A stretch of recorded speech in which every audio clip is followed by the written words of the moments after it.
Hey guys, welcome to another session on GitHub.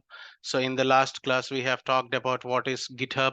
So what are the differences between distributed version control system and centralized version control system, which is more benefitable according to the software development, and what are the different terminologies that we are going to see in our GitHub training, right? So in the today's class, we are going to talk about the exact workflow of GitHub in practical way. So let's, without any further delay, let's get started.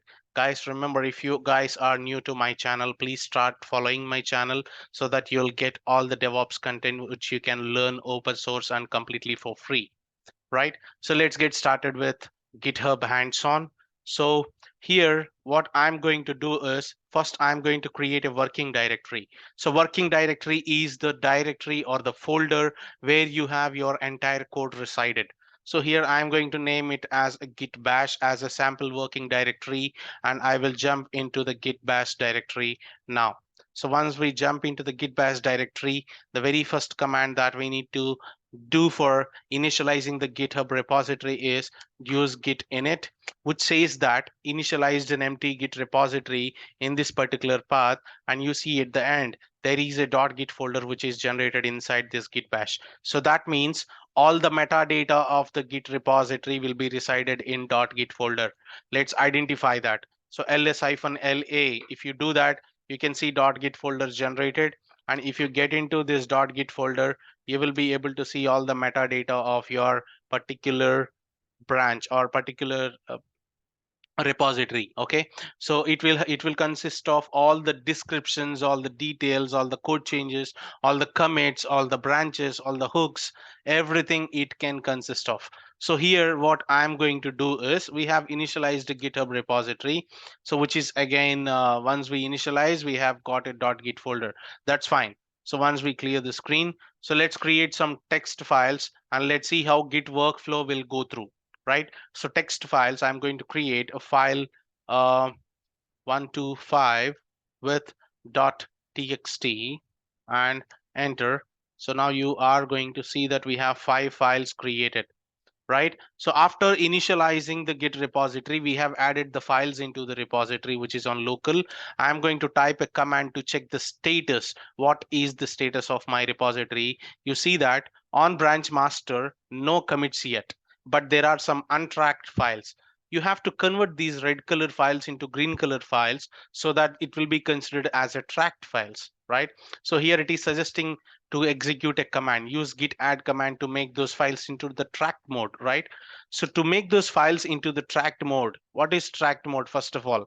So once you initialize the git repository, right, so git always keeps an eye on particular directory where you have resided in, whether any new files has been added or any changes has been made in the existing files. All the details will be it will be captured by the git. So here we have added 5 new different text files, right? So for that reason, it is saying these files are not under my track.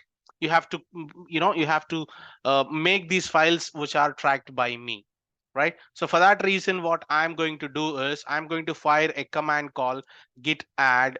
You can mention particular file name, right? You can mention file1.txt, file2.txt if you have less number of files. But what happens if you have bulk number of files like 10 to 20 or 100 or 1000? You can do git add space dot, right? When you git enter, you will be able to see git status again. See that all the red color files are being turned into green color and there is a tag added before which is a new file. That means git is started tracking these files, right? So it is tracking the directory first of all, and if any new files are added, hey, these files are not under me, so you have to pull these files into my tracking eye so that I can keep a track on these files as well. So that is suggesting us to execute git add. So we have executed git add, and once we fire git add, we can check the status. So these files are under the tracking system, right? If you use git, so okay, we have done the tracking files to be tracked by the GitHub, and what we are going to do now. So these files we have just tracked but not saved into the local repository. So local repository, if you want to save any files into the local repository, you have to save them with a description. Because GitHub is a family of version control systems tool, right? So version control system, it specially indicates that it has to identify whatever the changes that came across till now.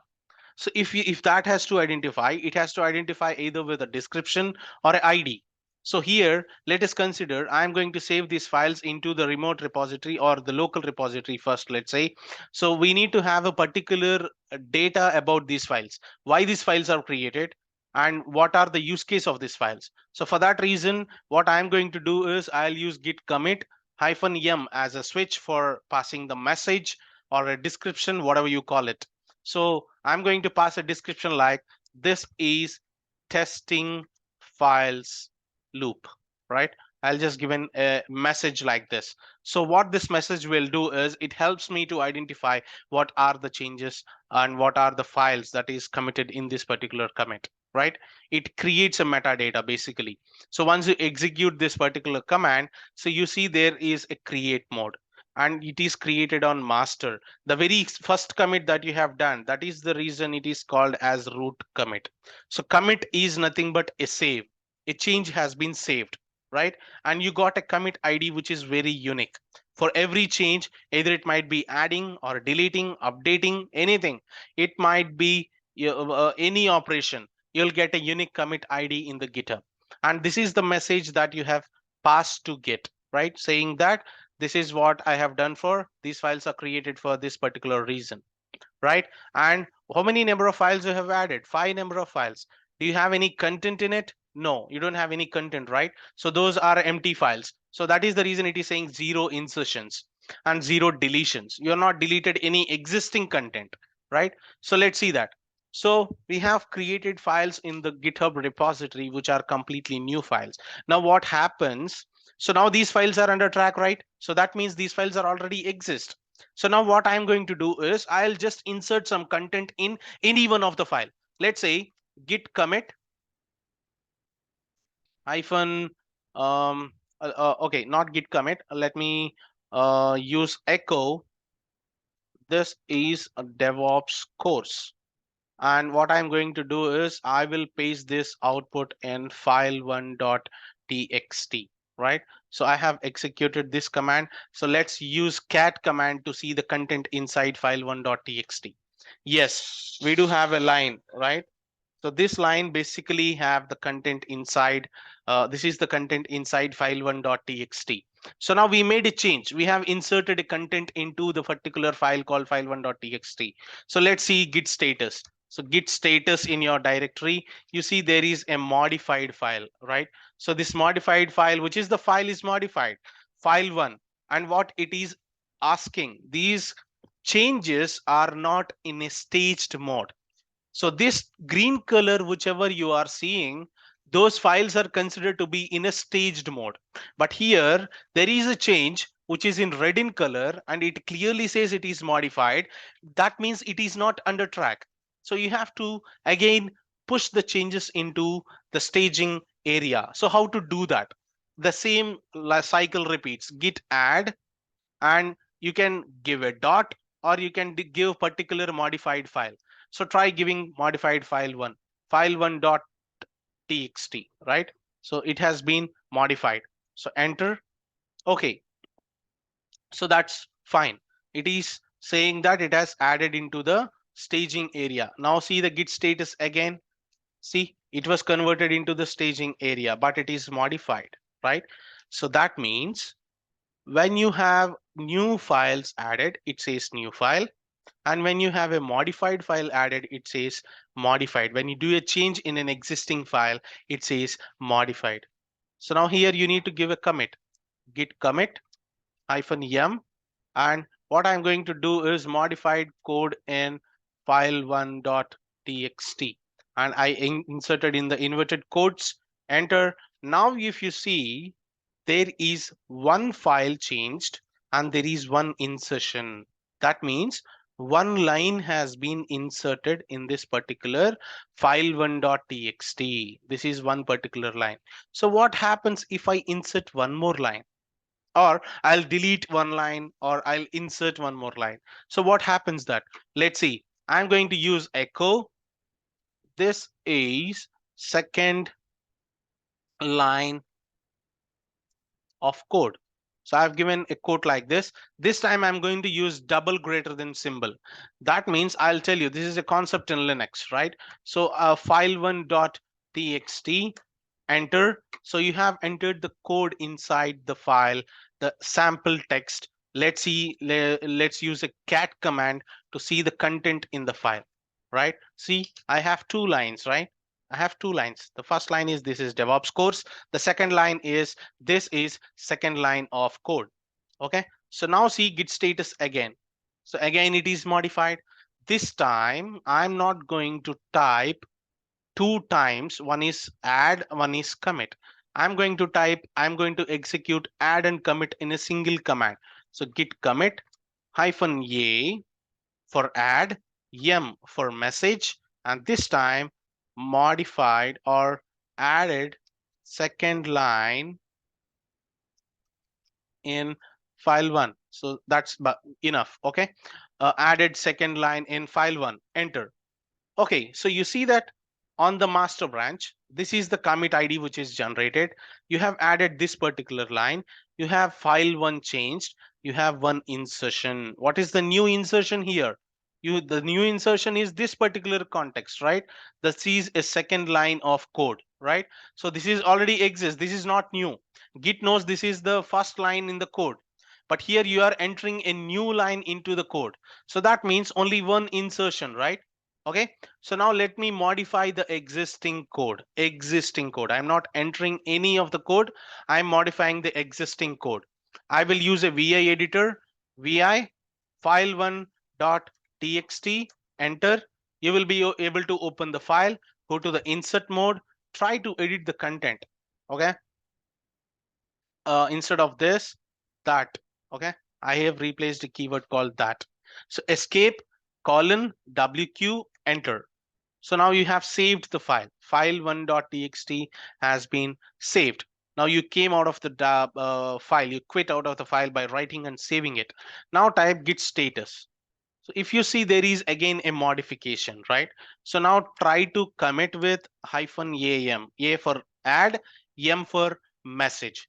Remember guys, when you are passing -am with the same time in a single command, it only works for already existing file, not a new file. If you are adding a new file, you have to fire git add once and git commit once. Okay, so you have to execute separately. But if any existing file is modified, yes, you are allowed to execute this command with a dual switch. Okay, so I'm going to give the commit message, deleted and inserted a new word. Okay, new word. That's it. So here, if you see, there is one deletion. So that means we have replaced the keyword this instead of that. Okay, that instead of this. So that means one file changed, obviously, that we know it. Insertion, we have taken off, we have strike off this and we have added that. Since we have strike off this, so that means it is saying one deletion. Okay, so to very minute granular level, the Git is tracking your files. Okay, so the workflow is same thing. You have made the changes to the code, you have added the changes into the staging area, and you are going to commit them into the local repository. And this is the exact basic procedure in your local, right? So let's say I want to check what and all commits I have done. Still now I have made a lot of commits. So let me check what commits I have done. So git log is the command to check what is the log work I have done. See that. So I have 4 different commits, right? So commit 1, 2, 3, 4, 5. So here, let's take any particular commit, right? This particular commit. So I want to know, if you see the syntax, right? If you see the structure, what it is showing us, it is showing us a commit ID, and the commit ID is alphanumerical zigzag with a big lengthy name or a string, and the author who configured or who committed this particular message And the other one is when this message has been committed or when this commit has been done, and what is the description of the commit. So all the details has been there for every commit, right? The metadata of the every commit is exist, right? So here I want to show or I want to see one particular commit details. Right? That means what are the changes made in that particular commit, right? So we have a command called git show.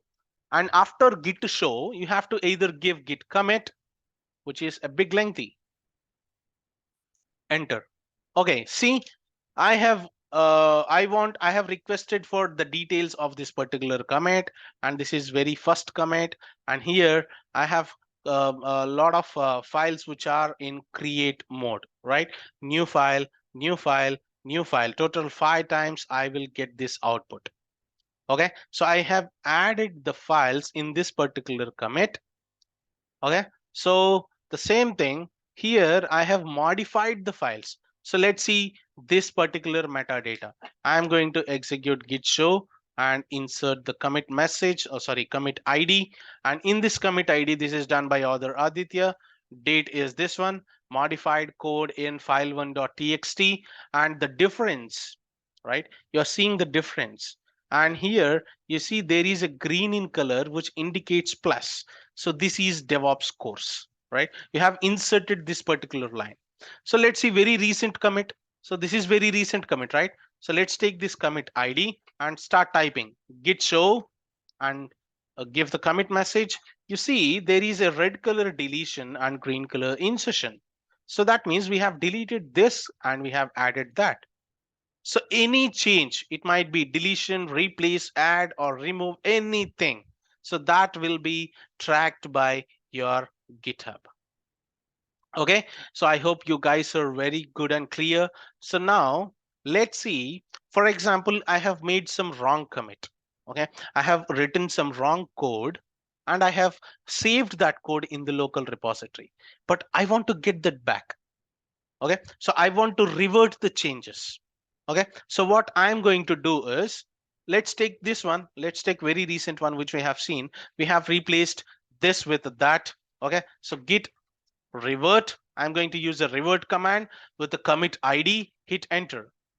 So it is asking you to give one more new commit message for the deleted one. So here I'm going to edit the commit message. So let me edit the commit message.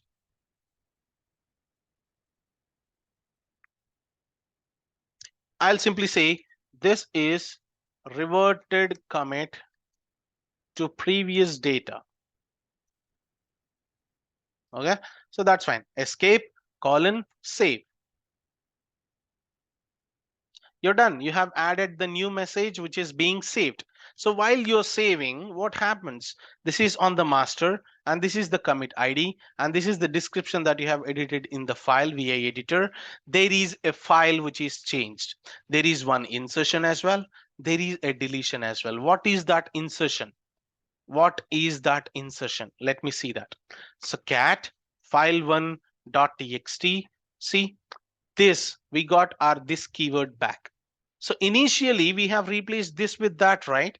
So we have deleted that and which came into a deletion, and we have added this which came into an insertion.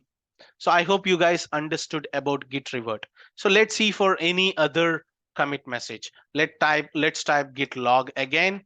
So we have 5 different commits. You can see this is the latest commit. Always remember guys, head is the pointer to your branch. Always your head will be resided on the latest commit. If you see, initially you have this, your head is referring to this commit. So now the head is referring to the very latest commit. So always remember your head will always refer to the latest commit in your branch. Okay, so now what I'm going to do is git log. Okay, so let me revert one particular commit, git revert, and I will say this one, modified code in file1.txt. So let me take this commit ID, shift insert, enter. Okay, so what it is saying, error, merge conflict in file1.txt, could not revert because modified code code in file1.txt. Let's see what is the conflict that we have occurred. So cat file1.txt. You see, you got a conflict, right? So let's resolve this conflict. Vim, so file1.txt. Okay, so here I'm going to remove the head and tail. Let me remove this.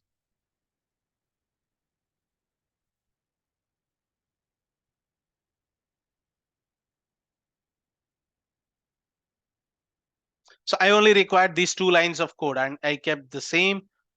And now what I'm going to do is I have saved this file. I came out of the file, type git status.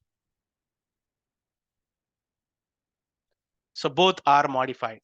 So git add or commit -am reverting the code. Okay, so I'll just say like this.